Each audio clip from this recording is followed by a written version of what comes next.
Monsoon ने दस्तक दे दिया है, मॉनसून आने वाली है।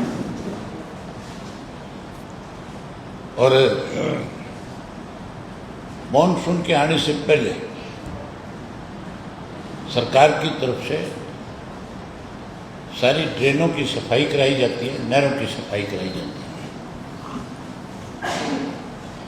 उसकी एक डेडलाइन थी 30 जून, और अब 30 जून 4 दिन बाद आने वाली है। आज 26 हो गई।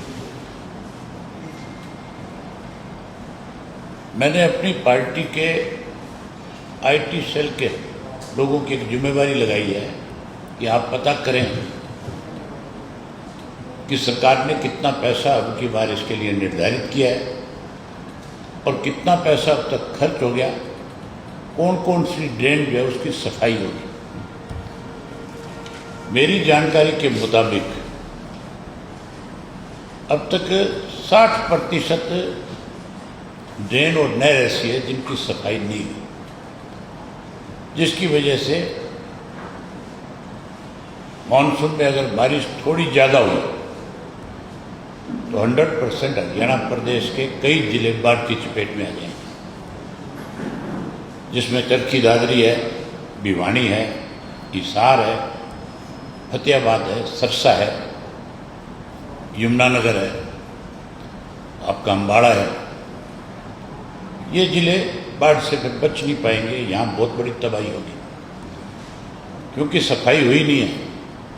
और जब सफाई नहीं होगी तो पानी अपना रास्ता कहीं ना कहीं से जरूर बना लेगा। सरकार का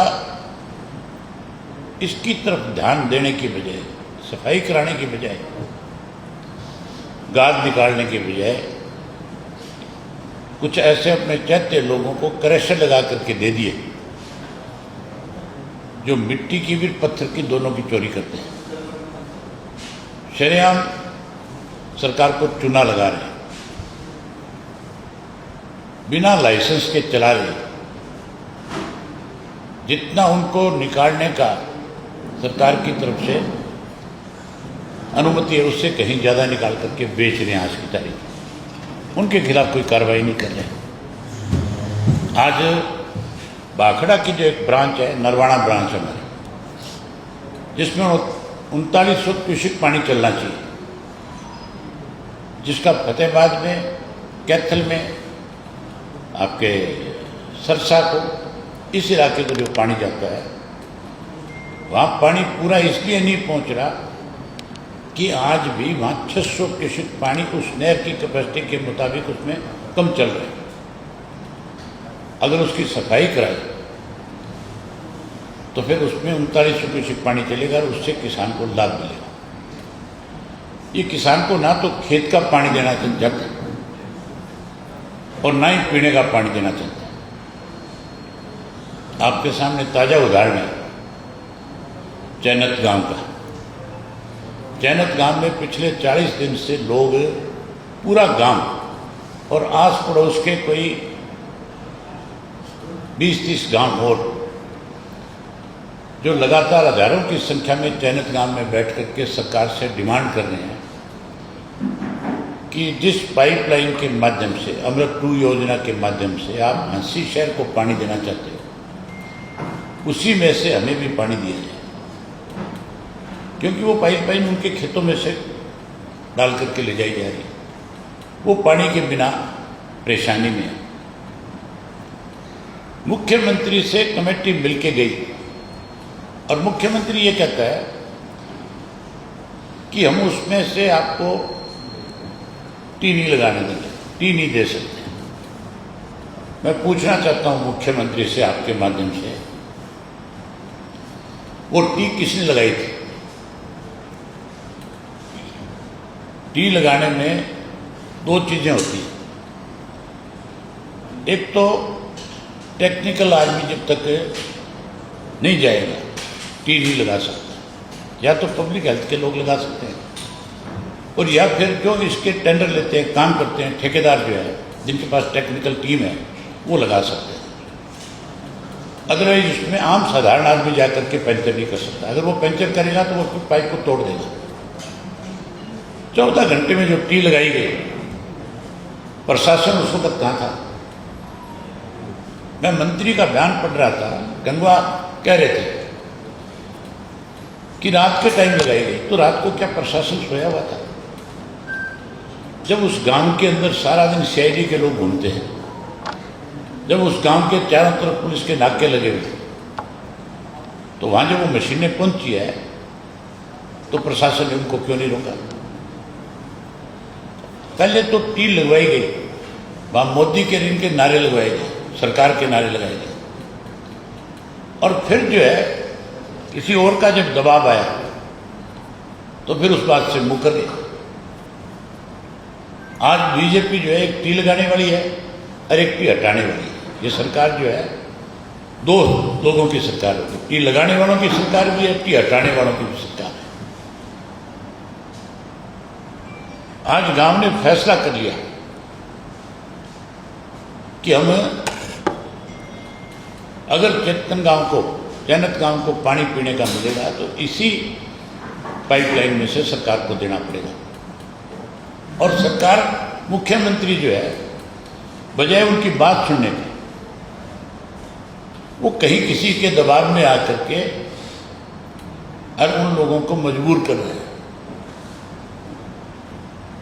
बीजेपी की सरकार में जब कभी भी कहीं पे भी किसी भी बात को लेकर के आंदोलन हुआ, इन्होंने आंदोलन करने वाले लोगों को पहले तो लगातार धरनों पे बैठाया, उनको मजबूर किया, और फिर उन पे लाठीचार्ज किया, गोलियां बरसाई, और जब लोग मारे गए तो फिर उनके आगे हाथ जोड़ करके खड़े हो गए, और फिर उनकी डिमांड जो थी उनको पूरा भी किया।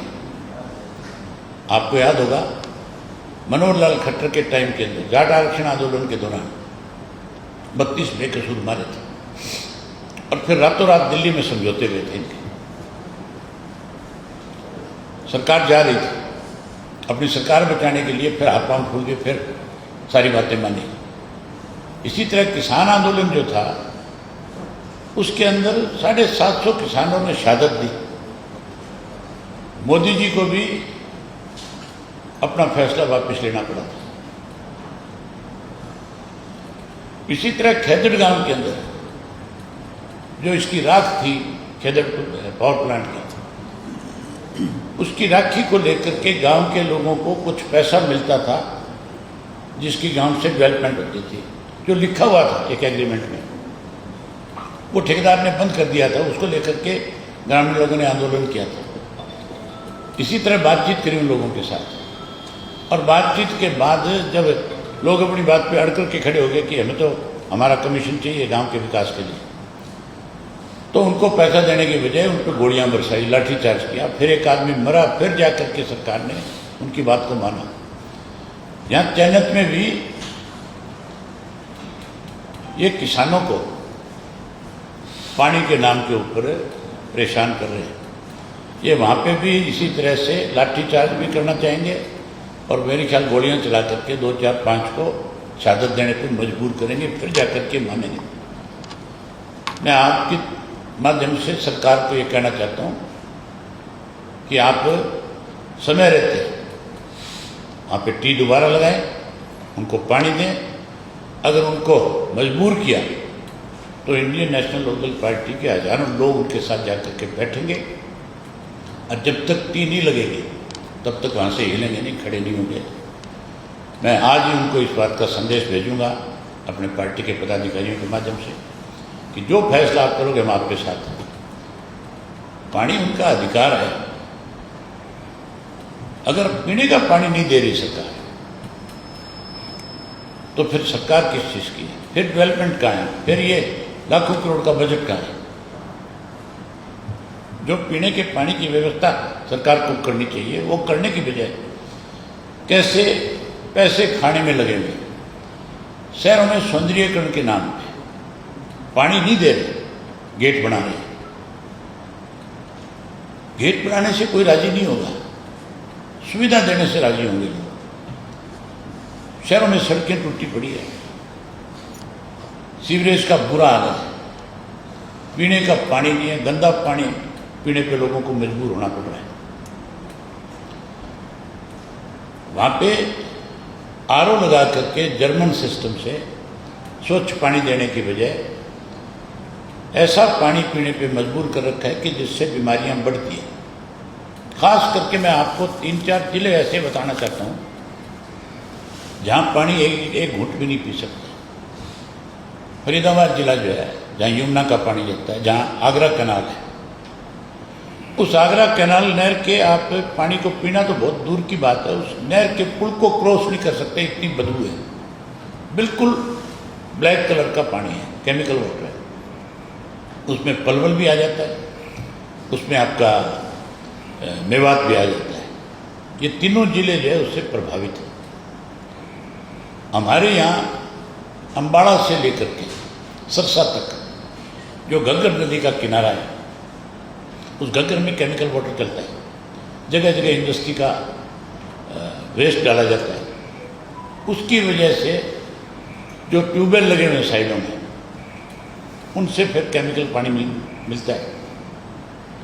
कैंसर की सबसे ज़्यादा शिकायत आज की तारीख में अगर हरियाणा में कहीं है तो फतेहाबाद में, आपके कैथल में, जींद के कुछ इलाके में और आगे सरसा जिले में। हर गांव के अंदर सैकड़ों पेशेंट आज कैंसर के हैं। सरकार को उनकी कोई चिंता नहीं है, केवल कैसे अपने चैत्य लोगों को पैसे कमवा के दिए जाएं, उसमें लगे हुए। उसके साथ साथ लगातार डीजल और पेट्रोल के दाम बढ़ाए, जिससे आम आदमी को तो परेशानी हुई है। किसान के सामने बहुत सारी दिक्कतें आई। कैप लगा दी डीजल और पेट्रोल खरीदने के ऊपर। अब $75 पर बैरल जो है डीजल के दाम कम हो गए।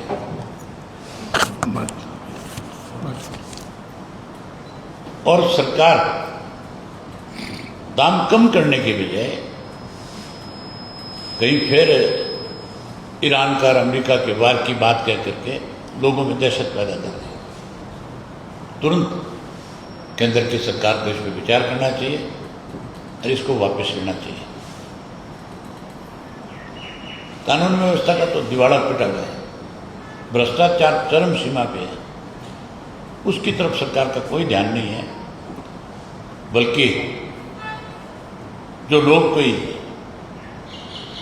पानी की डिमांड कर रहा है, कोई खेत के पानी की डिमांड कर रहा है, कोई सड़क की डिमांड कर रहा है, उसकी बात सुनने के बजाय कोई मुआवजे की बात कर रहा है, कोई नशे के खिलाफ लड़ाई लड़ रहा है, उनकी बातों पर ध्यान देने के बजाय उन्हें आंदोलन करने पर मजबूर कर रहे हैं।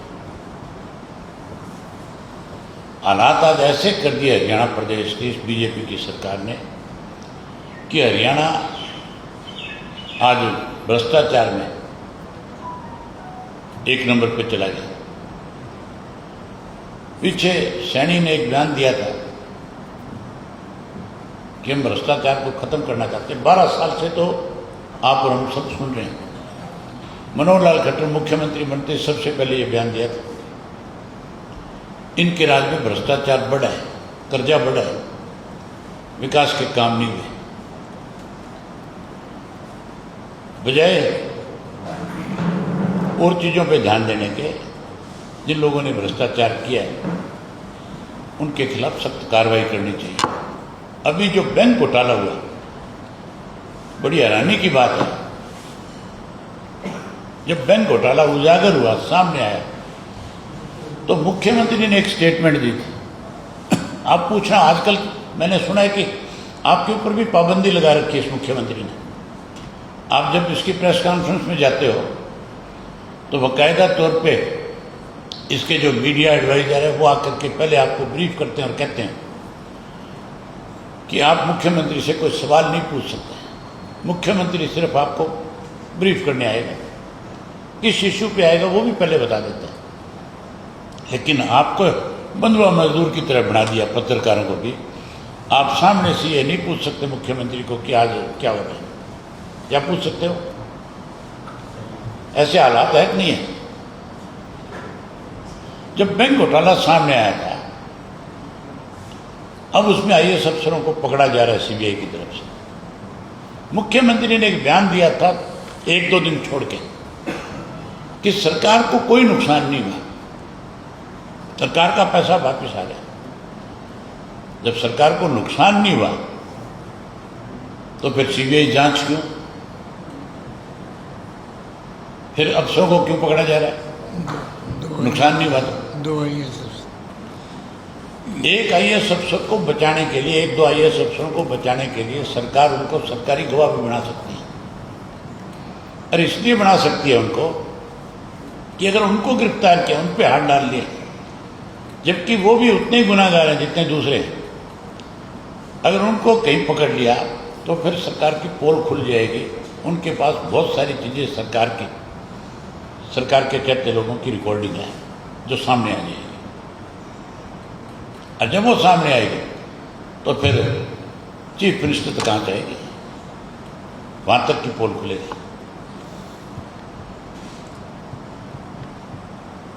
एक बार फिर आपके माध्यम से सरकार को चेताना चाहता हूँ, कहना चाहता हूँ कि चयनित के लोगों से बात करो और तुरंत टी लगा करके उनको पानी दो। नहीं दोगे तो बड़े आंदोलन का सामना करना पड़ेगा। ये आंदोलन फिर अकेले चयनित गांव का नहीं होगा, ये पूरे प्रदेश का आंदोलन हो जाएगा।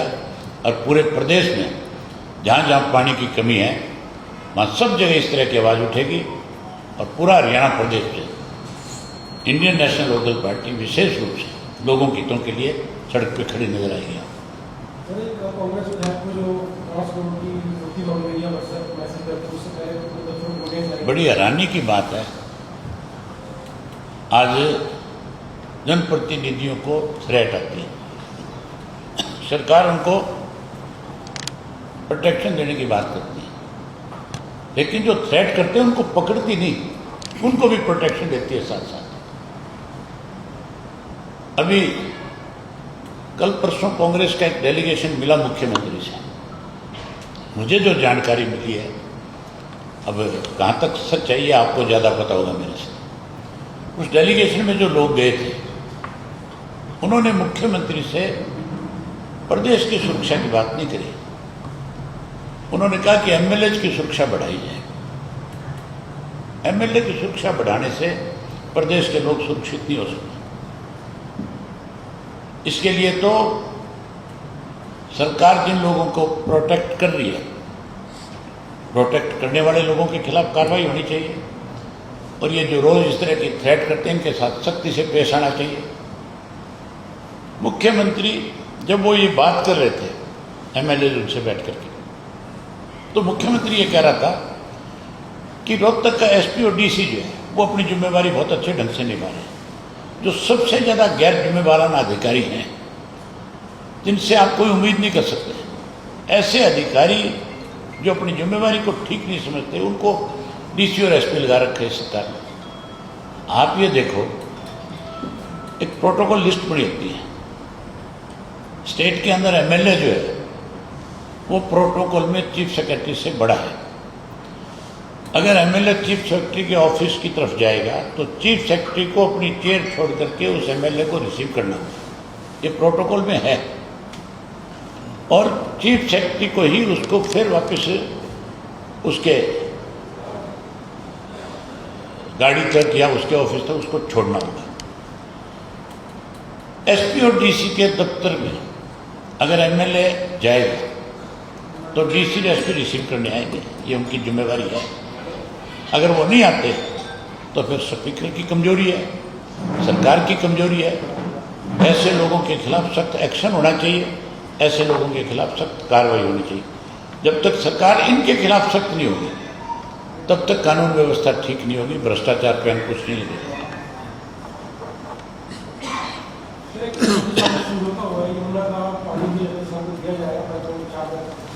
हम राजस्थान को पानी जाए, हम उसके खिलाफ नहीं, लेकिन उसमें पहले एक शर्त है, 3 डैम बनने हैं, किसाऊ डैम और 2 और है ना, कौन से हैं, रेणुका और एक और है। ये 3 डैम जब बनेंगे वहाँ से जो पानी आएगा वो पानी राजस्थान को देने की बात है। हम कहते हैं उन तीनों डैम को तुरंत बनाओ, जल्दी से जल्दी तैयार करो। राजस्थान क्योंकि बहुत बड़ी स्टेट है, पानी की बहुत बड़ी किल्लत है, वहाँ उनको पानी मिले। लेकिन राजस्थान को पानी देने से पहले, क्योंकि राजस्थान में तो बीजेपी की सरकार है, यहाँ बीजेपी की सरकार है, केंद्र में बीजेपी की सरकार है, राजस्थान से 25 मेंबर पार्लियामेंट जीत करके आते हैं। उन 25 को खुश करने के लिए हमारी बलि दी जानी है, ये गलत है। ये बलि देना है एक तरह से। हमारी छोटी स्टेट है, हमारे यहाँ से मेंबर पार्लियामेंट कम जीत करके जाते हैं, इसलिए केंद्र की सरकार इस तरह के निर्णय सरकार में डमी लोगों से निर्णय करवाने का काम कर रही है। सरकार पहले SYL का पानी ले, केंद्र की सरकार के सामने ये शर्त रखे कि हम पानी देंगे, लेकिन हमें हमारा पानी पहले पूरा करके दो, SYL का पानी दो, फिर आप पानी दे दो आगे। हम इसके खिलाफ नहीं, लेकिन हम अपना पक्ष तो रखें कम से कम। हम तो पक्ष रख ही नहीं सकते।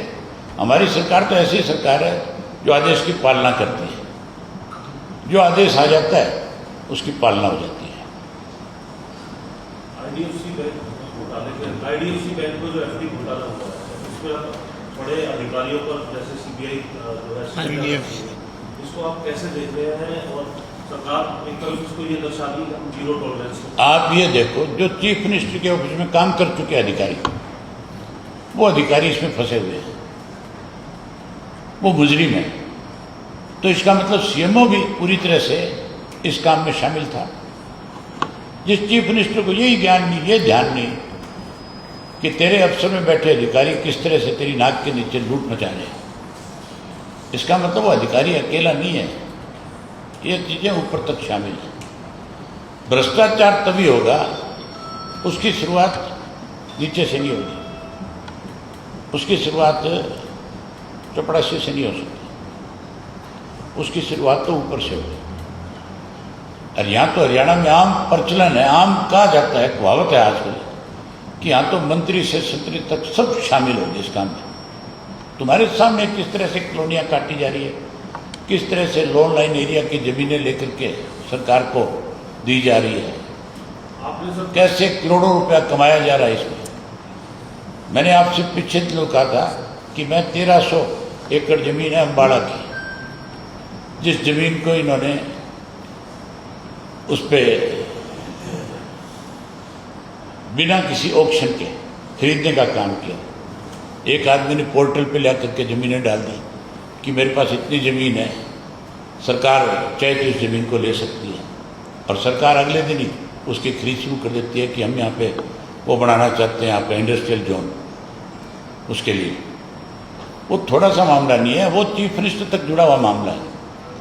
जो 3-4 लोग उसमें शामिल है, मैं जल्दी उन सब के विद पेपर आपके सामने नाम लेकर के आऊँगा और कहेंगे सरकार को जांच कराए। पेपर इससे पहले भी कई बार आप लाए हैं, पिछले गठबंधन सरकार में भी, उससे पहले भी, लेकिन उसमें आपको लग रहा है? मैंने कहा ना, दिवालिया पिटा। सरकार कहाँ है? सरकार तो फिर इस तरह से चीज़ें हो ही नहीं सकती। आपको भ्रष्टाचार का जहाँ तक मामला है, कृष्ण पाल गुर्जर इनके केंद्रीय मंत्री हैं, उन्होंने दिशा की मीटिंग के अंदर सारे अधिकारी बैठे थे, उसके अपने वहाँ 3-4 मिनिस्टर जो लगते हैं फरीदाबाद के, वो बैठे थे, MLA बैठे थे, उनके सामने ये बात कही, जो 12 साल से केंद्र में मंत्री है।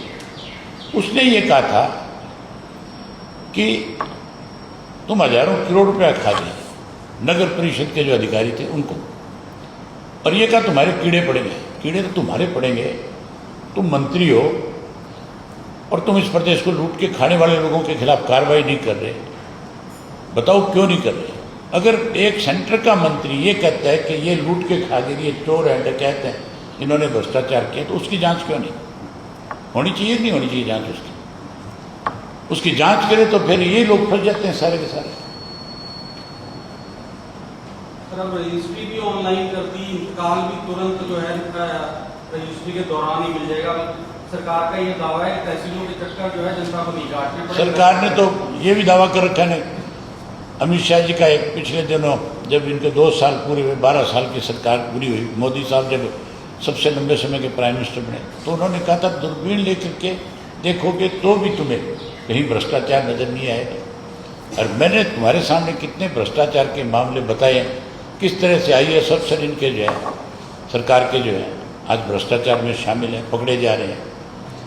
कितनी चीज़ें मैंने आपके सामने रखी है कि कितना पैसा सरकार का जो अब तक खर्च हो जाना चाहिए था ड्रेन की सफाई पे 60% अभी भी बकाया पड़ा है।